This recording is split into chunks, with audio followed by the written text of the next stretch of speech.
presenting on a title, Understanding and Mitigating the Effects of Extremist Social Media Messaging.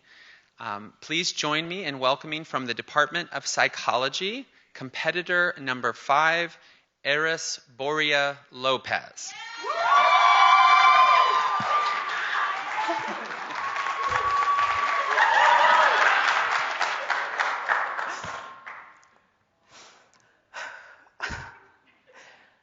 Raise your hand if you use social media. Most of us, yeah, it's fun. We can see what our friends are doing, mindlessly watch funny videos, and learn new things.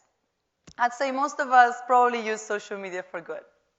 Unfortunately, there are some people, or I should say some groups, that use social media for ill. I am talking about extremist groups who use it to spread messages of hate, recruit new members, persuade us to adopt their extremist views, and even plan violent attacks. Extremist groups have tripled in the last 2 decades. Between 2008 and 2016 in the US alone, there have been 19 far-left, 63 Islamist, and 115 far-right inspired terrorist incidents. These incidents cause fear, injury, trauma, and in the worst cases, death. Now let me ask you this. Do you think that exposure to extremist content on social media would affect you? Through a series of psychological experiments on a student sample, we found that strategies commonly used by these extremist groups on Twitter made students 4.5 times more likely to like the extremist content, have higher intentions to share it with others, respond more aggressively, and trust the user more. So let me ask you again. If we found these effects in our studies, how do you think that repeated exposure to extremist content might affect you? This is the problem.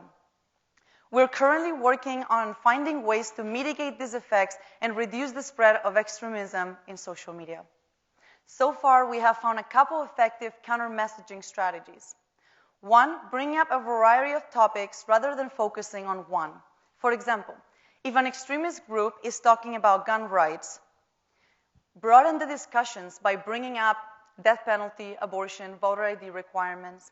And 2, bring up a variety of social identities rather than just focusing on one.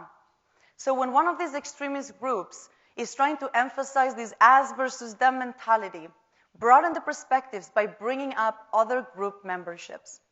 In our studies, these 2 strategies led to a decrease in students' negative emotional reactions, their intentions to share, and recall of information.